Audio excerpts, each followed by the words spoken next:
Hi, welcome to Chapter 7 of The Highland Falcon Thief by M.G. Leonard and Sam Sedgman. I wonder if Hal will find out any more about the mysterious girl that's somewhere on the train. Chapter 7. The Firth of Forth. The Highland Falcon pulled her sleeping passengers through the dark, tossing steam over their heads like fleeting dreams as she climbed the East Coast main line. The shutters of level crossings bowed as she approached the ghostly cobweb of roads around towns. A little after midnight, her brakes sang gently, and she halted in a siding to take on coal and water. With a tender full of fuel and her pipes hissing fresh steam, the Highland Falcon clanked back onto the main line, steaming towards Scotland. "Hal, wake up! You've got to see this." It was light. Hal blinked, opening his eyes. Uncle Nat beckoned him down from his bunk. The blind was up and the curtains open. Hal saw a clear expanse of blue stretching to the horizon. He pressed his face into the glass and realised that they were travelling across a giant bridge, made from a lattice of red iron that stretched as far as he could see in either direction. "Where are we?" "North of Edinburgh." Uncle Nat pulled the window down. "Crossing over the Firth of Forth." He put his head out and shouted, "Take a look at this!" Wriggling in between his uncle and the window, Hal stuck his head out. "The Forth Bridge," Uncle Nat whooped. "One of the greatest railway bridges in the world." The Highland Falcon blew her whistle, and Hal felt a thrill as the train rocketed across the high bridge, the water shimmering far below. In the distance, the river became the sea, rolling out to meet a bright blue sky. The rhythmic clatter of the train on the rails made the ironwork of the bridge vibrate and ring. "Over 2.5 kilometres long," Uncle Nat shouted, "and 4,000 men to build. A blooming marvellous." They ducked their heads back inside, and Uncle Nat shut the window. "You're covered in coal smut," he chuckled, turning Hal to face the mirror. Hal laughed. "So are you." Uncle Nat handed him a hot flannel, and he wiped his face. "We'll be arriving at Ballater, the station nearest Balmoral Castle, around midday. We probably won't eat lunch till nearly 2, Uncle Nat said. We'll need a hearty breakfast." In the dining car, Stephen Pickle was stood nose to nose with Gordon Gould. "If she had lost it," he jabbed a finger at Gordon's shoulder to punctuate the word, "it would have been found by now. It's not in our compartment, so it must have been nicked." "Is there a problem?" Uncle Nat asked. "You bet there's a problem," Stephen Pickle growled. "I was telling Jobsworth here that I want the train searched.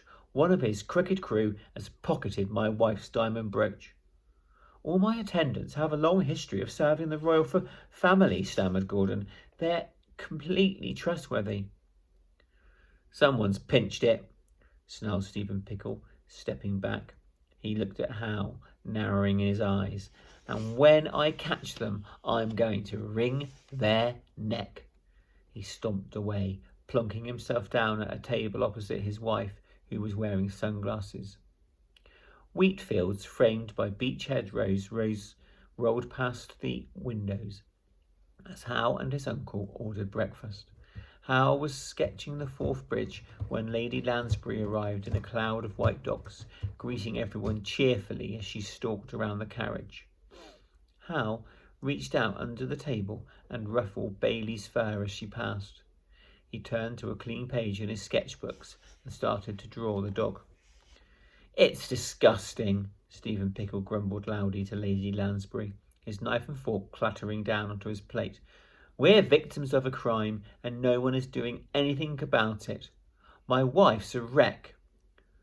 Lydia nodded her head, but didn't lift her sunglasses. "My dear," said Lady Lansbury, placing a hand on her shoulder, "are you unwell?" "Sick to my stomach," Lydia replied. "Remember my twinkling bow?" The one covered in diamonds that I was wearing last night? It's gone. Stolen. Cost me the price of a house, that thing, Stephen Pickle grumbled. Oh my! Lady Lansbury's hand went up to her throat. Are you quite sure? Positive, Stephen Pickle replied for his wife. Aren't you? Lydia opened her mouth, but he kept on talking. I'm not happy, Lady Lansbury, not happy at all, because someone forgot to add it to our insurance. Still, no one pilfers from a pickle and gets away with it. Lady Lansbury pursed her lips and looked around. Well, I wasn't going to say anything, but your troubles made me bold enough to share something odd that has happened to me. She paused. I, too, appear to have lost some valuable jewellery. It was in my vanity case, but now, well, it seems to have gone missing. Lady Lydia Pickle gasped. No way! Then there is a thief on the train. Rowan Buck, my gentleman in waiting, looked everywhere this morning. I can be quite a scatterbrain, and of course I have so many jewels, it's common for me to lose one or two from time to time, but after hearing your story, well, now I'm wondering. What did they take? My pearl earrings, a beautiful pair of natural pearls the size of blueberries in antique diamond settings. I was wearing them at dinner last night. Oh, Lydia squeaked. That's where my brooch went missing last night before dinner. Stephen Pickle swiveled in his seat and pointed at Hal. You were loitering outside Lady Lansbury's compartment last night. I saw you. All the passengers in the dining car fell silent and looked at Hal, and he felt himself go bright red. I caught him sneaking about, Stephen Pickle continued. Hal's voice stuck in his throat. Did you take something from my room, young man? Lady Lansbury asked. As a game, perhaps? If you did, it would be best to own up now. Hal shook his head. I wanted to see your dogs. I love dogs. He's lying, Stephen Pickle said. Lady Lansbury narrowed her eyes. Now then, let's not get ahead of ourselves. Uncle Nat stood up.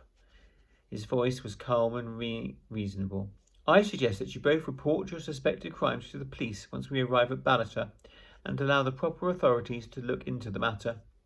He nodded and sat down to show that the conversation was finished.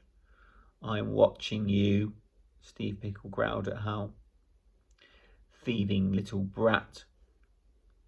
Mr. Pickle, if you level one more accusation at my nephew, I will report you to the police for harassment. Uncle Nat calmly folded his napkin. Now, let that be an end to the matter. Stephen Pickle opened his mouth to say something, and then shut it. He picked up his fork and stabbed it into a piece of black pudding on his plate. Gordon, Uncle Nat called over the head steward. We'll take breakfast in our room this morning, please. Of course, sir. I didn't steal anything, Uncle Nat, I promise, Hal said as soon as they were safely back in their compartment. Of course you didn't. I know that. Mr. Pickle is a buffoon and a bully. Lydia Pickle probably misplaced the brooch. It will turn up in their compartment. You'll see. Breakfast arrived on a tray with fold-down legs, like the one Hal had seen Amy leave outside the door of the royal carriage today. What if there is a jewel thief? Hal said, picking up Ernest White's newspaper. Look, it says someone's stealing precious jewels from high society people in London. What if the thief is on board the train? Well, if they are, we've nothing to worry about, said Uncle Nat, as he poured them each a glass of orange juice. We haven't got anything worth stealing. But if there is a thief, shouldn't we try to catch them? How? In a few short hours, the Prince and Princess will be boarding this train with the Royal Guard. Only a lunatic would steal from such a secure place. Uncle Nat took a bite of his toast. Trust me, there are no thieves on this train. I wonder if there are, and who is already in the royal carriage. Have any of you been to Scotland? On the Forth Bridge, maybe? Maybe you could look it up on YouTube and see any stories there are about the Forth Bridge. Looking forward to reading the next chapter tomorrow.